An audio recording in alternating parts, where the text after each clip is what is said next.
18वीं शताब्दी का भारत एक उथल पुथल भरा दौर।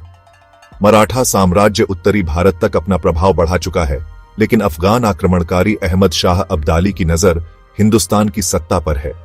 इस महायुद्ध की कहानी एक वीरता, बलिदान और रणनीति की गाथा है, जिसमें मराठाओं ने अपना सर्वस्व झोंक दिया।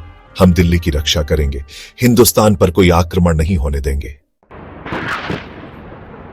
घोड़ों की टापों की गूंज, विशाल तोपों की गर्जना और युद्ध के नगाड़ों की आवाज। मराठा सेना मध्य भारत से उत्तर की ओर बढ़ती है। जनता जय घोष कर रही है। रास्ते में कुछ राजपूत और जाट राजा समर्थन देने से इनकार कर देते हैं। अब्दाली की सेना यमुना पार कर पानीपत की ओर बढ़ रही है। उसका सेनापति नजीब उद दौला उसे भारतीय राजाओं को साथ मिलाने की सलाह देता है। शुजाउद्दौला और रोहिल्ला पठान उसके साथ जुड़ जाते हैं।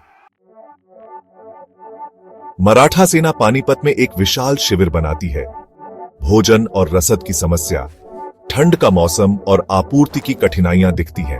हमें एक निर्णायक युद्ध लड़ना होगा, ज्यादा इंतजार नहीं कर सकते। अब्दाली मराठाओं की स्थिति का आकलन करता है। उसकी सेना लगातार छोटे हमले करती है, जिससे मराठा सेना थकने लगती है। एक भव्य युद्ध की तैयारी शुरू होती है। आज का दिन हमारे लिए निर्णायक होगा। मराठाओं का पराक्रम दिखाने का समय आ गया है। इस युद्ध में हमारी विजय सुनिश्चित है। भारत को हमारे अधीन होना ही होगा। सूरज उगते ही दोनों सेनाएं आमने सामने खड़ी हो गईं। मराठा सैनिक भगवा ध्वज लहराते हुए आगे बढ़े। भाव और विश्वासराव घोड़ों पर नेतृत्व कर रहे थे। दूसरी ओर अफगान सैनिक तीर और गोलियों की बौछार कर रहे थे। तलवारों की टकराहट, युद्ध के नारों की गूंज और चारों ओर धूल का गुब्बार छा गया। मराठा तोपें गरज रही हैं, लेकिन रसद की कमी से वे ज्यादा देर तक नहीं चल पाती। हमें हर हाल में डटे रहना होगा। विश्वासराव दुश्मन के तीर से घायल हो गए और युद्ध भूमि में वीरगति को प्राप्त हुए।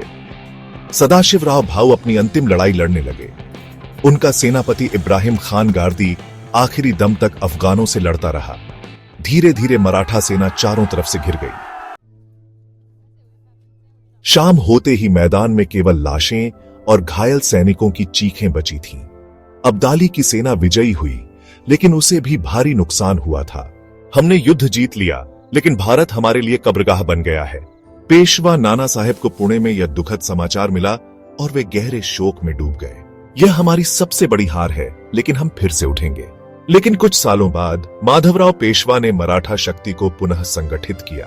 अंतिम दृश्य में भगवा ध्वज फिर से दिल्ली की ओर बढ़ता दिखा।